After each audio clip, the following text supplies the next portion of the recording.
details. Officer Parnell, could you tell us exactly what happened? We identified ourselves as police officers. He then pulled a gun and fired. Okay, nobody move! He's armed, Danny! This guy's armed with a hairdryer. I dropped to the ground and I returned his fire to protect myself. Isn't it true that you planted both the drugs and the gun? No, we don't operate that way. You still have to be proven guilty in this country before they throw you into prison. They admitted to me that they framed Jimmy. You have been found guilty. You know I'm innocent! You know it! No, I want to be with them! Kate! I love you! I hereby sentence you to 6 years at the State Correctional Facility at Oroville, California. He's an innocent man, framed, convicted, sentenced. They saw your clothes and your personal effects in the plastic bag. Now he must do whatever it takes to survive. It's simple in here. It's an insane place with insane rules. Though it ends up being logical.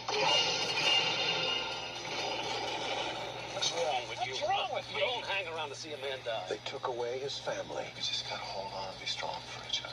his freedom, 90 days in the hole. his dignity. What you got in the bag, sucker? I'm talking to you. The civil rights, brotherly love, all that gets left at the front gate. Right now, you got a problem with jingles. Now you be cool and everything be everything. You can go to the Aryan Brotherhood for help, or you can handle your problem by yourself. You gotta stand tall in here. But you've got to stand up. I'm ready to deal with my problem. You don't try to hurt him, you kill him. I'm not gonna kill a man over some toothpaste. He found respect on the inside. Long time no see. You are an ex-convict on parole, and you were owned by the state. Now he must find justice on the outside. They haunt Jimmy. We need your help. Came into our home! How often does a con get a chance to get some justice, huh? No one can touch us. You've been hoping for something like this, haven't you? Let's just say it makes my decade. I won't lose you. I'm gonna stop him. What are you going to do? Whatever it takes. Touchstone Pictures presents Tom Selleck, You know you're in a category all by yourself in this joint. You're actually innocent. an innocent man. So yeah, pretty generic, you could probably see. I mean, it's basically pretty much the same plot as Lockup we had just a couple weeks ago. But, it's that, it's your typical prison drama storyline. I mean, for a movie that has a director on the caliber of Peter Yates, who was a big director at the time, he had directed so many good films such as The Breaking Away, Kroll, The Dresser, The Year of the Comet would be his next film. He also did The Bullet with Steve McQueen. You get a director like that, you have Tom Selleck leading a cast that also includes an Oscar winner in F. Murray Abraham, Layla Robbins from Planes, Trains, and Automobiles, David Raish from Sledgehammer, the TV series. And it's just a pretty generic plot. It's a pretty generic story. I mean, honestly, you can kind of predict everything that's going to happen in this movie, and unfortunately, it doesn't really amount to a whole lot here. Tom Selleck, at least in this one, he's trying his best. He's trying to make this work, but it's just such a generic script. It doesn't really do a whole lot to make it stand out on its own. It's not even all that interesting or entertaining in the most part here. You see these great actors here trying their best, they're working hard to make this work, but it just doesn't work. It just doesn't really work all that well, at least to me, at least. Yeah, An Innocent Man, mostly a forgettable movie, but there have been much better movies like this. There have been a whole lot better movies like this. I'd pass on this one if I were you. Let's go ahead and move on to the next movie, and at least An Innocent Man was more memorable than the next movie that we're going to look at, and that is Old Gringo. Beautiful poem. A poem that will make people cry with happiness, love with desperation, feel as if they understand the meaning of their existence on this earth.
Yep, this is another one of those movies that was part of the David Putnam era at Columbia Pictures.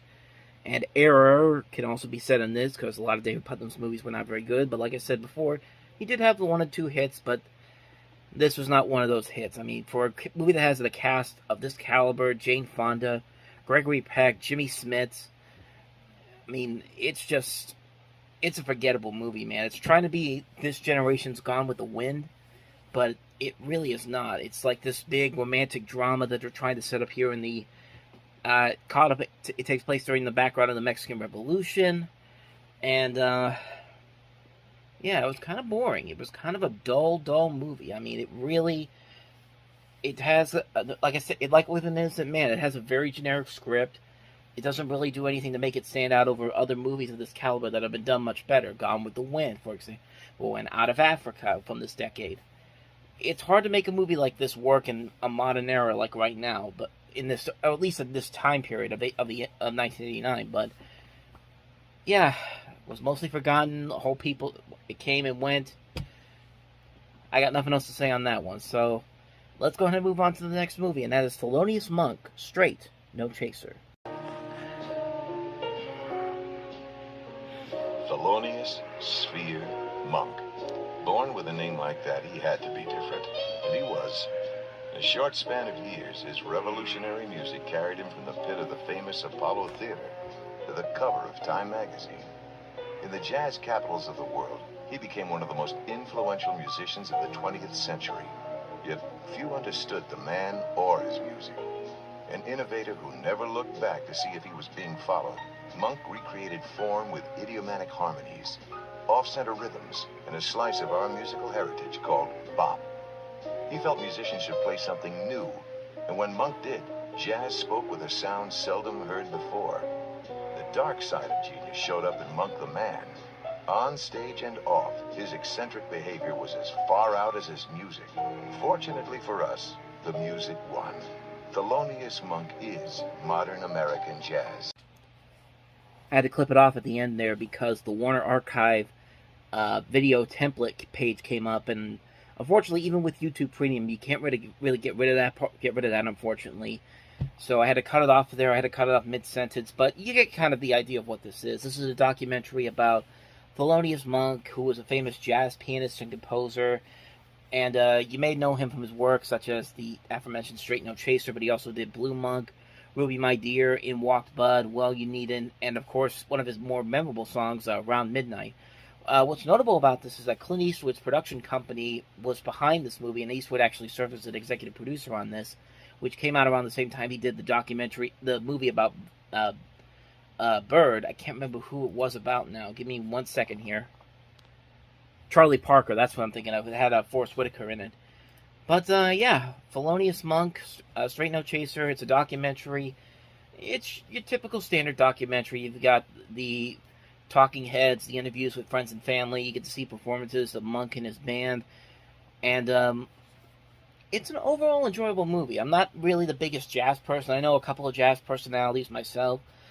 But, you know, for the most part here, it's an interesting documentary. You get to learn more about this guy that maybe most people don't really know about, maybe people didn't want to know about, but watching it for this particular video I'm doing, I'm glad I saw it. I'm glad I saw it, and it was a very good documentary. It's not one of the best documentaries I've seen, but it is interesting to know about this guy. It's one of those documentaries where you're glad to see it. You actually get something out of it. You actually get something that you feel very interested about. You feel like you're invested in something. That's just my feeling on it, and yeah. I'd say if you're into jazz and you don't know much about Thelonious Monk, which I don't know why you wouldn't, but if you don't know about it, this is one I definitely say you should definitely check out. So, anyway, let's get on to the last movie that we have here, and that is Gus Van Sant's Drugstore Cowboy.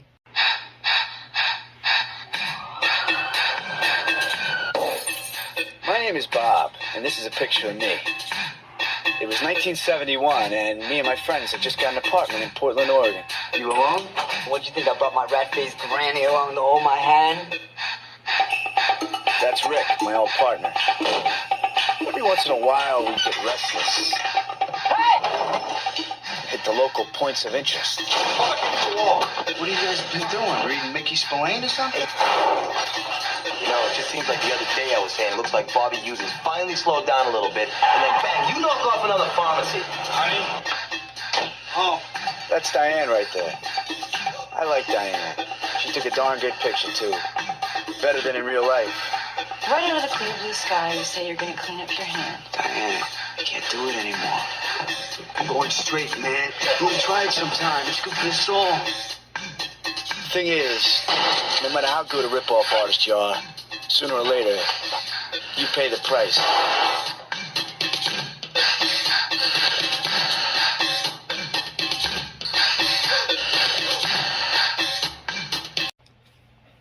This is actually Gus Van Sant's second film as a director. The first one he did was Malanoche, but this is the one that put him on the map. This is the one that put him into the open and made him become one of the most well-known independent directors of the time.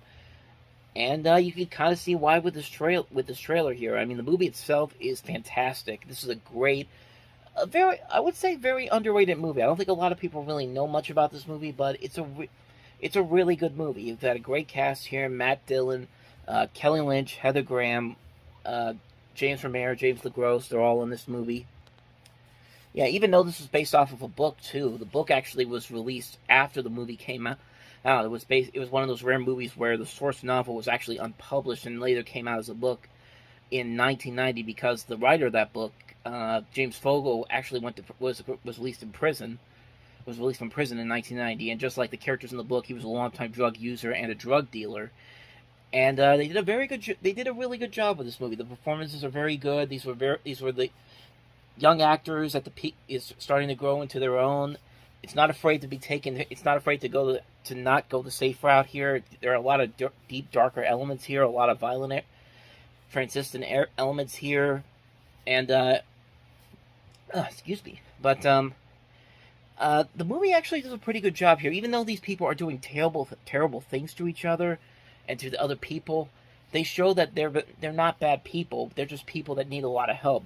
Like they have mental health issues to deal with. I mean, a lot of people I think can relate to that, especially nowadays. But this movie actually does a pretty good job of not portraying these characters as just the straight up villains. They're normal people. They're people that. They're good people, but they do bad things. They're not villains. They're not really these monsters. They're just people that need a lot of help. And I think the movie does a very good job with it. And they did a great job casting these people. Matt Dillon, in particular, gives a great performance in this movie. And I think this is one of the movies that made Matt Dillon branch out as a big star, even though his brother, Kevin Dillon, had already had success prior to this with stuff like The Blob. And then a couple weeks later, after this movie came out, he would star in Immediate Family, which we'll get to in a couple of weeks. But I mean, not much more to say about this one. It's a very good movie. Gus Van Sant, this was the movie that launched him into his career. He would become more of a prominent name in the 90s. Great director, and he makes a great movie here with a great cast. It's not afraid to break the boundaries, and you get a good movie out of it. So I would say definitely check out Drugstore Cowboy if you haven't already. It's the most natural thing in the world. No. Yes. Oh, no. What? How could this have happened? I take it this wasn't a planned pregnancy. It's a beautiful, magical experience. St. Jerome's Hospital. Ah! John Travolta. Oh, come on, breathe deep, breathe deep. Try to help me just right. Kirstie Alley. Give me some drugs. Oh, thank you really a lot. Now that is a little more like it. Hey, here's Mr. Hand here. Wow. And Bruce Willis as the voice of Mikey. Help! Help! Put me back in! Put me back in! So you're the one that's been kicking me. The one that ate all that spicy food. Now Mikey's mommy needs his help. I'm gonna get you the best daddy there is. All right, I'm on the case too. But when you think like this little guy, Boy, I gotta think about getting my own place. there's a lot to distract you. One of those little furry things over your eyes. No, let me grab one. Come here. There we go. Discover with Mikey the wonders of life. Fellas, listen, I got something cold and wet in my shorts down here. Guys, listen, fellas. The unexpected delights of family. Oh, yeah, she's gone. And the gratifying search You know that's breast milk. for the perfect daddy. Mikey does need a father. I just thought of someone perfect. talk to you. Was that clown? I want you to be my daddy. And I'll tell Mommy about it. You really think you're responsible enough to be a father? Now, this is called driving. This ain't so tough. Mikey! Mikey! Well, I got this driving thing knocked. Look who's talking. What a sweetie. You must be thinking the same thing I am. Lunch. Yeah, right back at you, babe. Yeah, Look Who's Talking ended up becoming a gigantic hit when it came out this weekend. No one really expected it to do as well as it did. Got pretty decent reviews. I think even, if I remember right, Siskel and Ebert gave it 2 thumbs up, which, if you got 2 thumbs up there, you're pretty much good to go. But this movie really took a lot of people by surprise. It was not only a big hit on its opening weekend, but it stayed as the #1 grossing movie for 5 consecutive weekends. It didn't drop out of the top spot until the 17th of November, and you have a couple of movies that came out that weekend that would that would be because of that. But I mean, what more can you say about this movie? It's actually a pretty funny movie. I mean, John Travolta's great in this movie. This was like a rare boost to his career, because his career was not really going anywhere at this point. He was great in the movie, so was Kirstie Alley, so was Olympia Dukakis. Ava Goda's great in this movie, and of course Bruce Willis playing the baby Mikey. He really fits that role very well. It's a great performance by him in this movie. And the success of this movie really prompted a lot of copycats. Like, you had a lot of movies with babies becoming the centerpiece of the film. You had films like Undercover Blues, and even the Look Who's Talking series started kind of ripping itself off, pretty much starting with the second movie. But we'll get into that, because that came out the year afterward. But then you had the TV series Baby Talk, which came out 2 years after this movie did, which was basically just Look Who's Talking, the TV series, except it was Tony Danza playing the baby, and the baby was not named Mikey, the baby was named Mickey. Yeah, they literally just put a C there to make it seem like it's different, but I guess it worked because it ran for 2 seasons, so that's more than you can probably ask for. But yeah, not much more I can say about this one. Look Who's Talking, it's a great comedy. If you haven't seen it already, you probably should definitely see it. So that's Look Who's Talking. Let's go ahead and move on to the next movie, a horror sequel that's not Friday the 13th. That probably should have been released on Friday the 13th, but it's Halloween 5, The Return of Michael Myers. You sense something? Tell me what you know.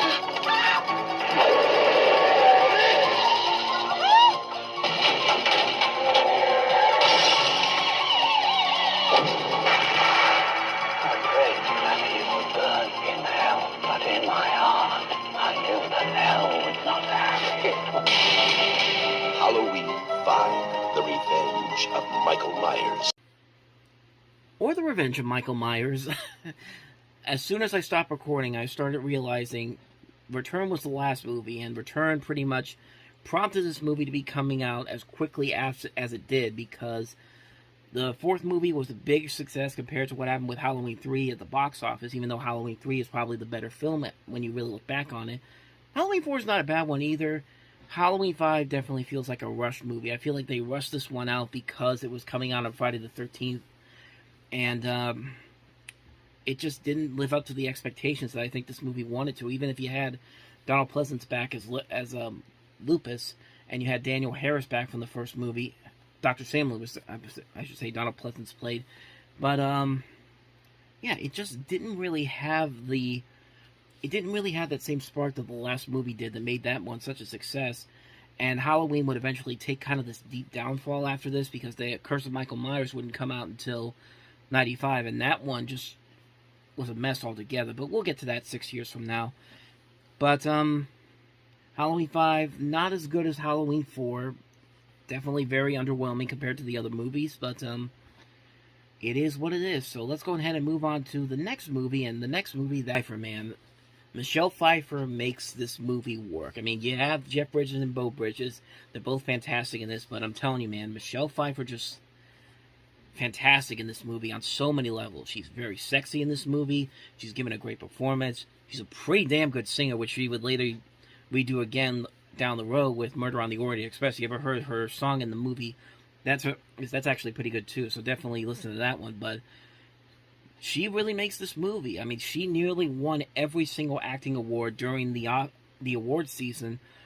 Everyone except for, of course, for the Academy Awards, because Heaven forbid if Michelle Pfeiffer actually wins an Oscar. We got to give one to Jessica Tandy before she croaks to death. But Jessica Tandy was good in Driving Miss Daisy, but I'm sorry.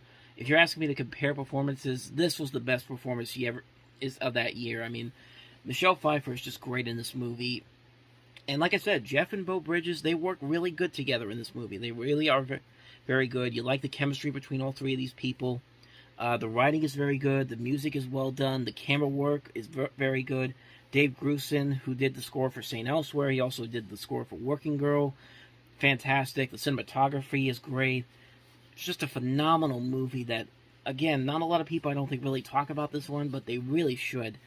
The Fabulous Baker Boys, it's a phenomenal movie. If you haven't seen it already, definitely check it out. So, that's my thoughts on The Fabulous Baker Boys. Let's go ahead and, you know what we could use right now?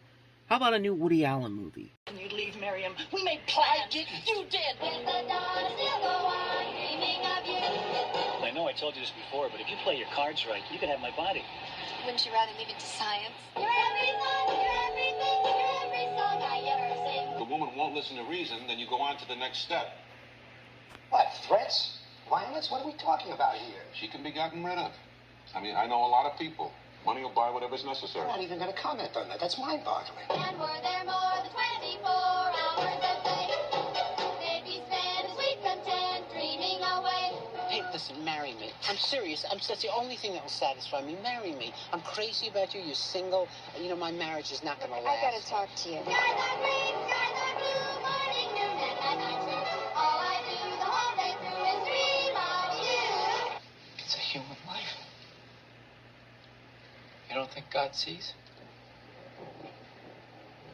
God is a luxury I can't afford. Crimes and Misdemeanors was Woody Allen's last movie of the decade. Pretty good decade, even though it's not a whole lot of his movies were huge commercial successes, but they were very good. But they were all very good movies. You know, movies like The Purple Rose of Cairo, Hannah and Her Sisters, September. I'm trying to see some other ones here. He did the short for New York Stories, Broadway Danny Rose, Radio Days, Another Woman. You know, these were all pretty good comedies. They did not do well at the box office, but much like this one did. But this is probably maybe the best one from this decade, the best movie that Woody Allen made, because Woody Allen, once again, writing and directing, giving a good script, direction, and starring in the film as well. Great cast involved here. Alan Alda, Mia Farrow, Joanna Gleason, Angelica Houston, Martin Landau, Jerry Orbach, Sam Waterston. Just a great movie, great storytelling. The camera work, very well done. Great music overall. You go to Woody Allen movies, and this is basically what you get here. It's one of my favorite movies from him. It's definitely one of the best movies from him from this decade.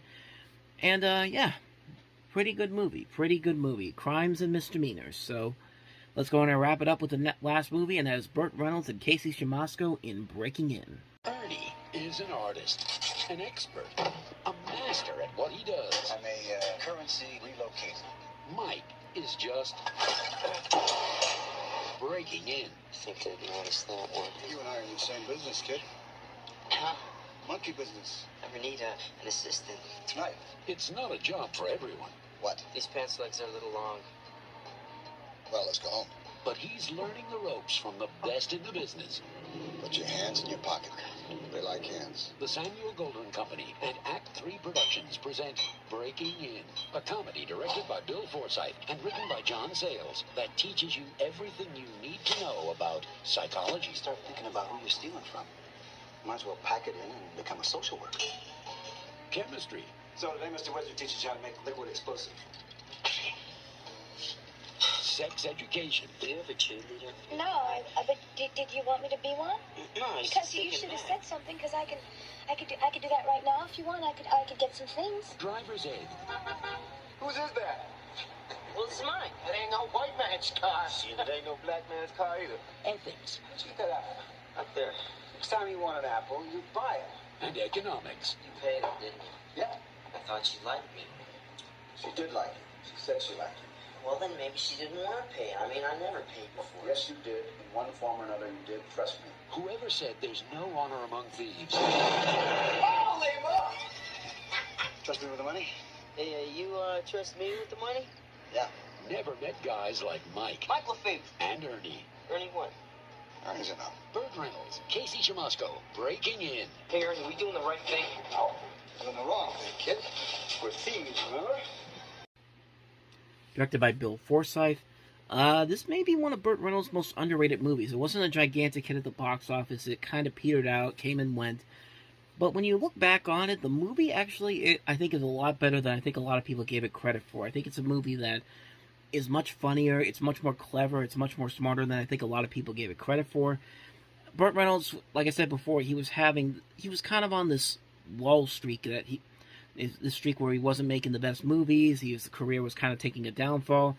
But this was kind of one of those, like I said, it's one of those movies that I don't think a lot of people really talk about, but it's a movie that I think really is a lot better than a lot of people give it credit for. I like the chemistry between Reynolds and Chamasco. Lorraine Toussaint from Orange is the New Black is also in this movie. She gives a really good performance. Stephen Tobolowsky's in here. Maury Chaykin. Harry Carey actually gives a good performance in this. Sheila Kelly, who you would see on L.A. Law and Sisters, is very good in this. It's an overall really good movie. I don't think a lot of people give it a lot of credit. It's definitely one I think a lot of people should definitely go check out if they can find it. Breaking In, Burt Reynolds, one of his most underrated movies in my opinion.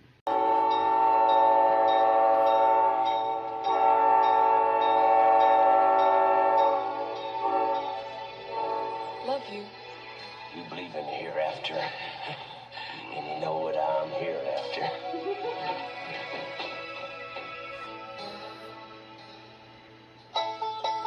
Patrick Swayze is Detective Truman Gates. He's a country boy. We are gonna find Gerald's killer. But he's got some unfinished business in the city. Howdy. I want the man who pulled the trigger. I don't like this, Joey. The family killed his brother. A life for a life. Amen. But they never counted on his next of kin.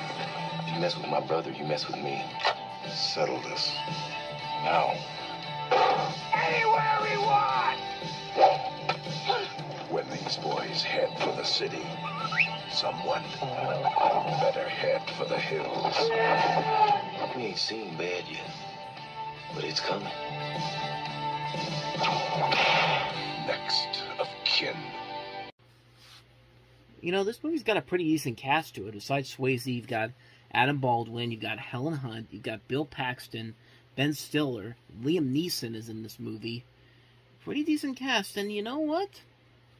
Wasn't a bad movie, honestly. I think it got mostly overlooked by the other Patrick Swayze movie that came out in '89, which was Roadhouse, but, you know, it's not a bad movie. I've seen far worse, and it is kind of generic, but it does work. It works because of the performances, it works because of the mystery, it works because of the thriller aspects of it. I think it's a well-made movie. It's a little formulaic at times, but not to the point where I didn't hate it. Well, I didn't like it, I mean. I didn't hate anything about this movie, honestly. There was nothing really bad about it, but there wasn't really anything that was really great about it. It was just an overall enjoyable movie. I think that's what they were trying to go for here. Could it have been a little bit better? Probably, but there was, like I said, there was nothing in here that really made me all that upset or really excited me. It was just like, that was a pretty decent film, and that's the best I could say about this movie. It's a pretty decent film, so.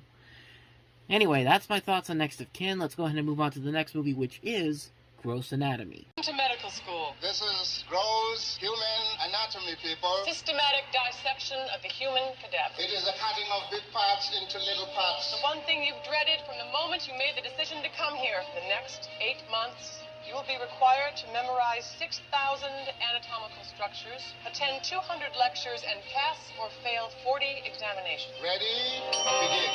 They all came for something. Just Levesque. Lori Rohrbach. Hi. Kim McCauley. Miles Reed. A career. Why are you here? I look good in white. dedication. We study from 5:45 to 11:45. That gives us 15 minutes to brush our teeth and go to bed. Greed. And that's how you get the quality job in a quality hospital dealing with quality patients. A dream. I have wanted to go to med school ever since I can remember. It is the noblest profession of all.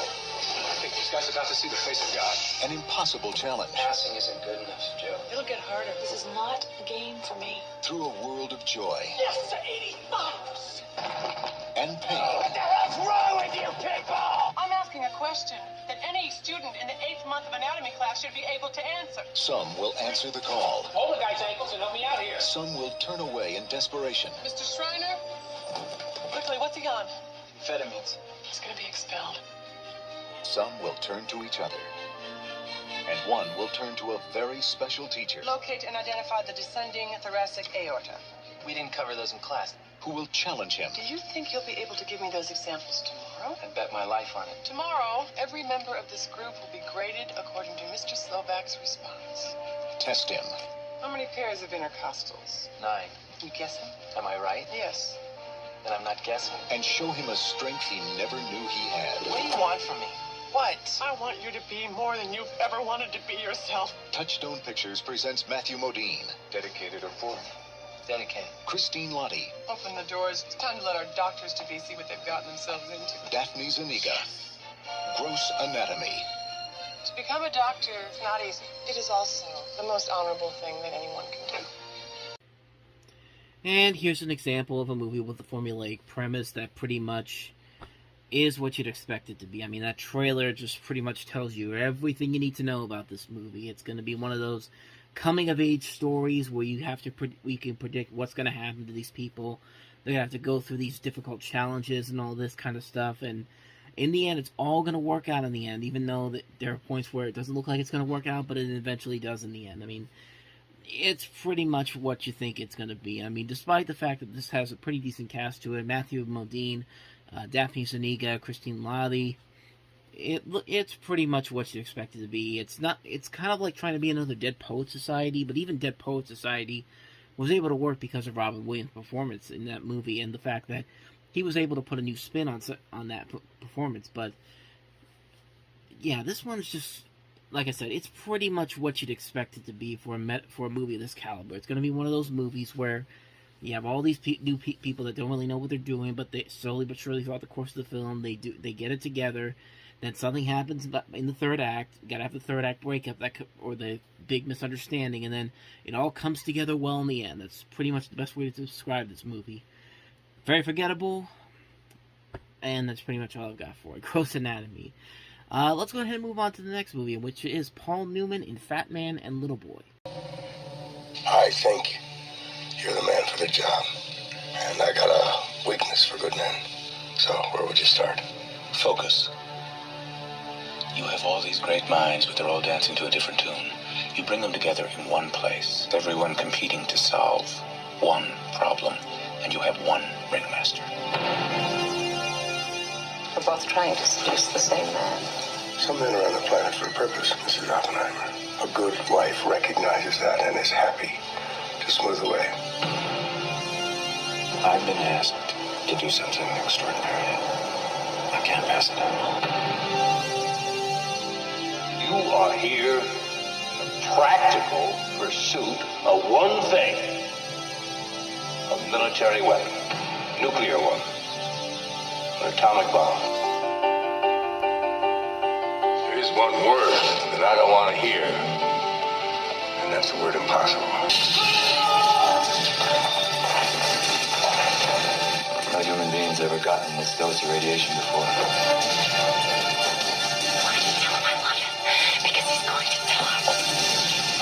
Oppenheimer, you ought to stop playing God, because the position is taken. It's a crisis of conscience. You got one job, Doctor. Give me the bomb. 9, 8, 7, 6, 5, 4, 3, 2, 1.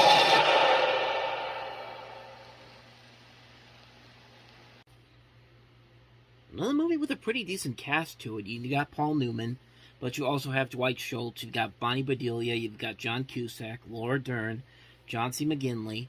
So a really good cast in this movie for a movie that, once again, sadly, just really doesn't work. The movie basically follows the Manhattan Project, the secret Allied endeavor to develop the first nuclear weapons during World War II, and Fat Man and Little Boy are the two bombs that were named on the Japanese city of Hiroshima and Nagasaki. This, of course, takes place about 9 months after the Japanese bombed Pearl Harbor. And, yeah, that's right. I just want to make sure I got my history right there, but yeah, it's another one of those movies that has a good cast to it, a really good cast, but they're really not given a whole lot to do to make this really stand out on its own. It's another one of those movies that it kind of feels like it's a run-of-the-mill story. There's not really anything too groundbreaking or too exciting to make it stand out on its own. But, I mean, I feel like there's really could have been a lot here that could have made this work, but it just really didn't. Like, Paul Newman is a great actor, and Dwight Schultz has been a really good actor, too. I just don't think they were really conditioned for this role to make it work. I think you needed better actors to make these two performances really stand out, because they're not really doing their best in this movie. It's just kind of like, here you go, here's these two noble people that you've seen before, and even they can't really make this work. I mean, and the story is very interesting. There's an interesting story here, but it kind of takes too much of the safe way out. It's trying its best to try to be marketable, but also be an Oscar contender, but it's not succeeding on either one of those aspects, honestly. It's just not much more I could say about this one. It's just kind of, it's alright. It could have been a lot better, though. I feel like it could have been a whole lot better. It's quickly forgettable. It's another one of those movies I quickly forget about, so let's go ahead and move on to the last movie, and that is When the Whales Came. In the film, Helen is Gracie, a carefree girl who, against her parents' instructions, befriends the reclusive Birdman, played by Paul Scofield. As well as carving birds, the Birdman has given food to Gracie for her family. Thank you for the milk. Thank Bertha and Bessie. Thank you for the potatoes. You have to thank God for those. Yeah, unfortunately I couldn't find the trailer for this, so I just had to take a little clip from a news segment they did about one of the actors in here. Basically, the premise of this movie is that a pair of children befriend an eccentric old man. He lives isolated on this island, on the shore near his island home, near their island home.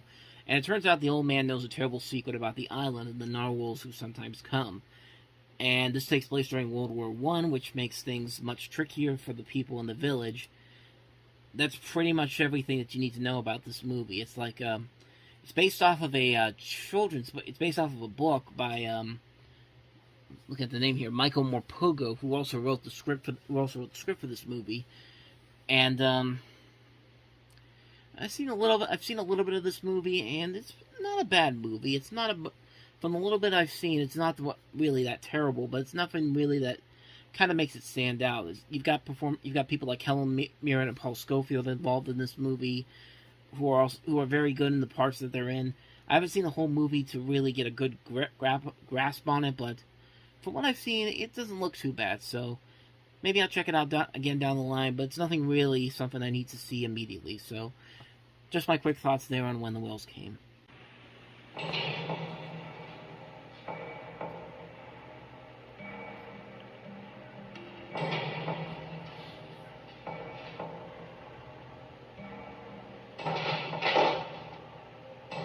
We are here today to bear witness to the execution of Horace Pinker, whose unspeakable atrocities have horrified the people of this great state. He stands convicted of 52 counts of aggravated assault, 23 counts of armed robbery, and 37 counts of murder in the first degree. Prisoner, have any final words? Yeah. No more Mr. Nice Guy. I don't think he's dead. He's among you! Now, Wes Craven brings you his greatest creation. No more! Shocker. You know, earlier in the year we had the horror show, and that didn't work out so well.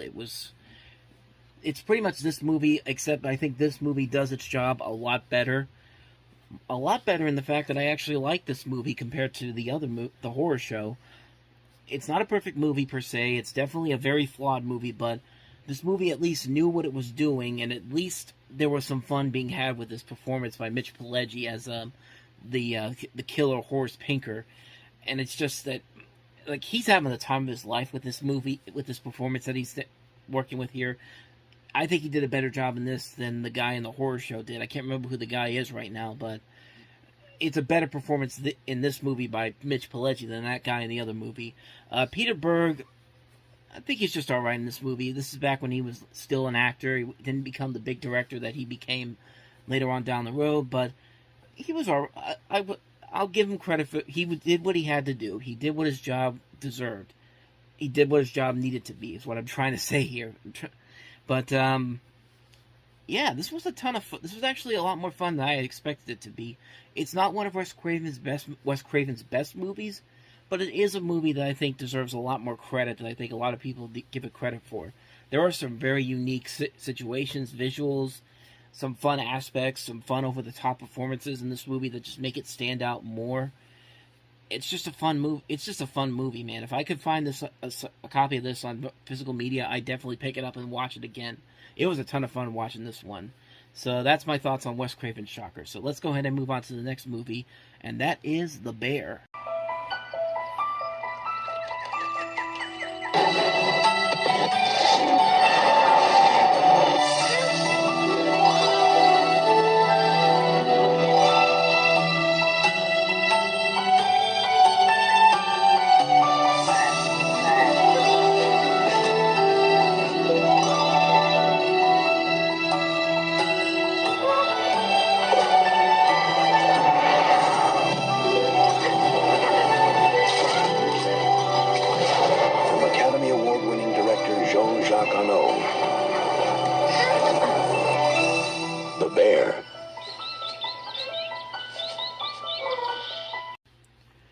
Directed by John Jucamon, who also did Quest for Fire and The Name of the Rose. The Bear, this is a movie that's pretty interesting, mostly because the focus of this is just on these animals, and there's not really a whole lot of human actors in this movie. It's just the focus of the film is centered on this bear, played by Bart the Bear, and it was basically filmed entirely in Italy and Austria, with all these live animals presented on location. There's not a whole lot of dialogue. There's a very small score.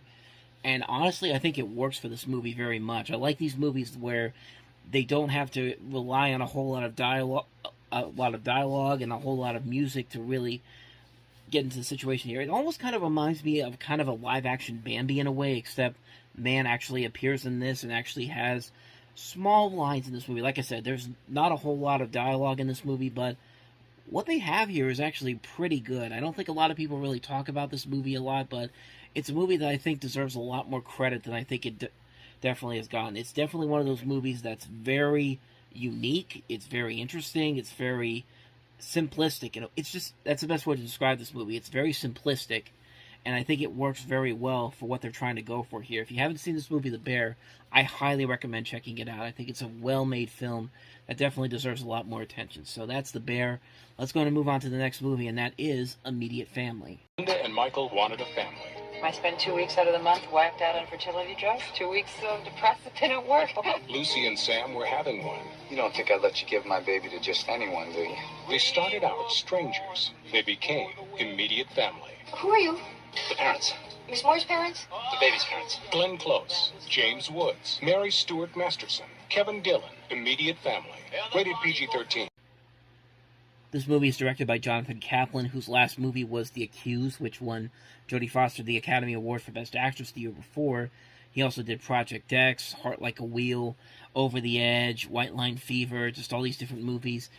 And for him to come off of The Accused with this maybe wasn't the best decision overall, because the movie itself here is not really all that good. I tried to give it a chance. I like the cast they have here: Glenn Close, James Woods.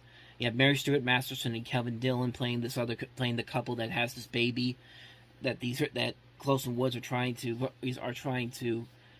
adopt when this, and I don't know. I thought the family aspect as a whole, it surprisingly didn't work very well. These are 4 really good actors working with the best that they can.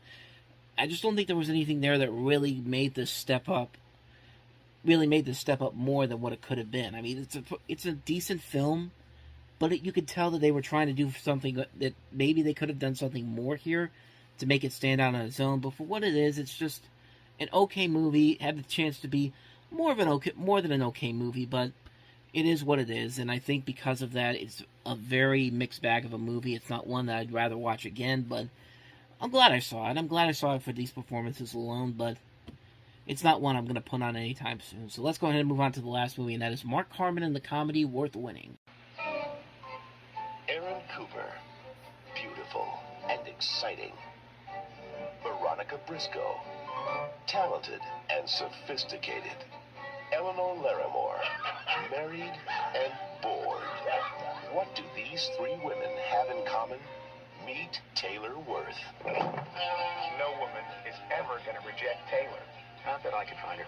I bet you couldn't. A man who's about to agree Can't be serious. to the worst bet of all time. You have 3 months to get engaged to 3 women, and I pick the women. I have to teach this guy a lesson. Now, the problem isn't getting them to accept. Will you marry me? The problem is I think it's up to you. Yes. they have. Let's party. I just thought I'd warn you. Things are getting a little close. Welcome to the family, son. I'm 15 minutes late for a date with somebody, and I don't even know who. Sex. Oh. Oh, yes, Taylor. That's my Taylor. That's my Taylor. Take me, Taylor. It's her Taylor. Taylor, this better be your sister.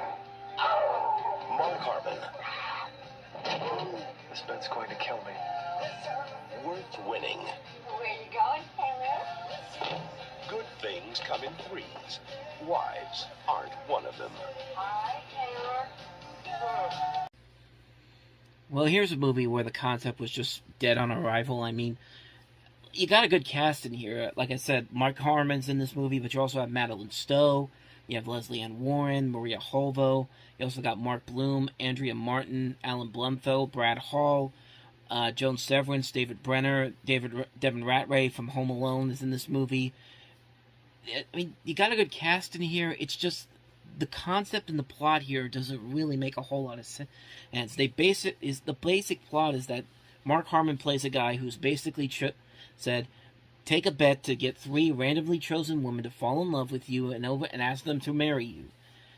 What did he think was going to happen? I mean, Mark Harmon Mark Harmon was one of the sexiest men alive at the time of this release. You don't think women are going to look at this guy and be like, "Oh yeah, I'll marry you right on the spot." It's just like, it's a concept that maybe could have worked if the script had been better written, but I don't know. And the director of this, Will McKenzie, who, as far as I know, hasn't really done a whole lot notable about this. Mostly he did work in television. He did direct episodes of the Bob Newhart Show, Bosom Buddies, Everybody Loves Raymond, Scrubs, all these different TV shows from all these different over the last 40 years. This is I believe his only feature directorial effort. I could be wrong on that. Don't quote me on that. But he basically directs this movie like it is a TV show, and I mean, maybe as a TV show it could work because you have more episodes to work with, but at a movie that's about over 100 minutes long, it just really doesn't make the cut for me. I mean, like I said, great cast, but the concept, the story, it just doesn't work. And the direction, again, doesn't really work all that well. This is a forgettable movie. It was very forgettable. It came and went. And, yeah, I got nothing else to say. This Worth Winning is not worth the watch.